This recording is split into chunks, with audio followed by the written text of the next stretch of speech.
Carl, bust it out. Lay us the cold hard truth bombs on stats on single mommies. Well, to begin with, 235 grand to raise a kid from birth until college. And then you add college on top of that. So there's obviously a financial incentive for the single mother here, because that essentially breaks down about 15 grand a year.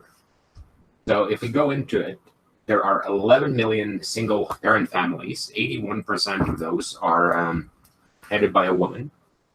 35% of those live in poverty, which is 6 times the national average compared to married families, where it's 6.6%.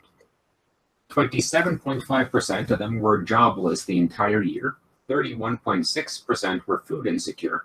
Surprisingly, 50% of them were never married. 29% are divorced, and 21% are either separated or widowed. So I would have figured the divorce would be higher, but since the marriage rate is going down, I'm guessing that's the reason.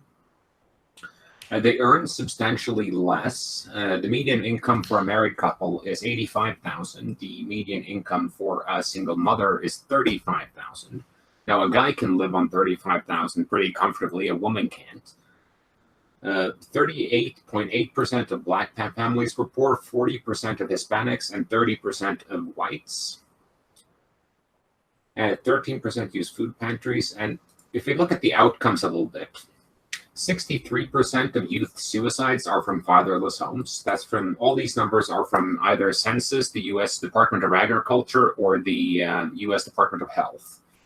90% of all homeless or runaway children are from fatherless homes. That's 32 times the average.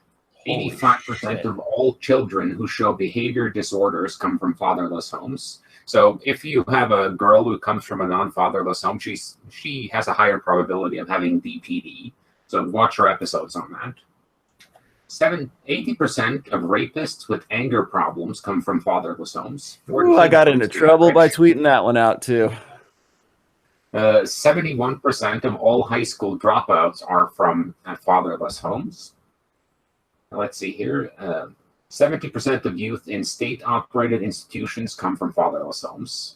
85% of all youths in prison come from fatherless homes. So if you work in a prison, be thankful for single mothers. You should encourage that, because that will keep those paychecks coming in. Goddamn right. Are those all the stats you got, Carl? No, I can keep going for days. Children live without their fathers. Let's see here. We have the Single rapists moms that we cause already cancer. did. 71% of all pregnant teenagers lack a father. 90% of adolescents, repeat arsonists, live only with their mother. Fun fact, arson is one of those things that are a predictor for serial killers, along with torturing animals. Yep.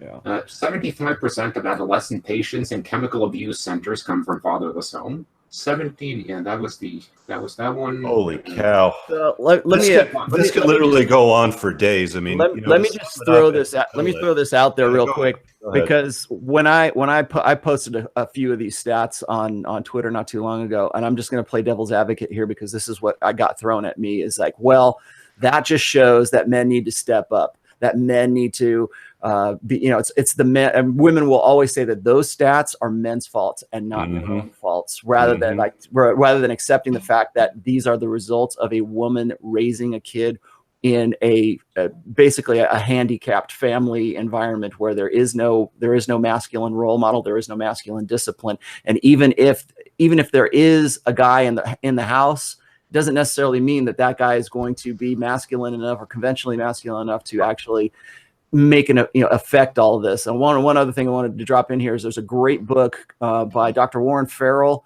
and I got to reserve my judgment about Warren Farrell, because I really think he's very blue pill. But when it comes to stats like this, he is dynamite.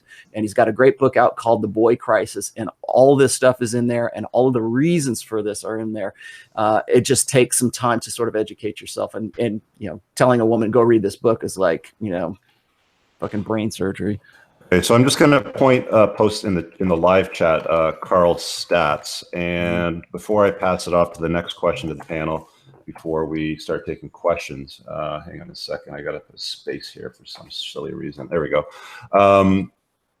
The other thing that wasn't picked up in those stats that is also true, and I'm pretty sure everybody on this panel has had some experience with this because you do consults with men, they email you, they're talking about their problems, is quite often many of the men that are raised from single mothers households are quite resentful to the fact that they had an absent father growing up. They were sold some narrative growing up, and then at some point they get red pilled and they wake up to the fact that, maybe she pushed them away. Maybe there was something beyond the story that she told me, and they go looking for a father figure somewhere else. And I know in the past, it's been guys like Elliot Hulse. I've been called the father they never had on my channel many times in the comments. I wish I knew this 20 years ago, but a lot of the times, many of these men suffer once they live the household and have a very hard time reconciling, their place in the world as a man, what masculinity truly is. They often subscribe to the feminism pill, which doesn't serve them in the real world, and so on and so forth. So beyond the stats that Carl's given you there, like a cold hard truth bomb simply distills as they're just not very good at raising useful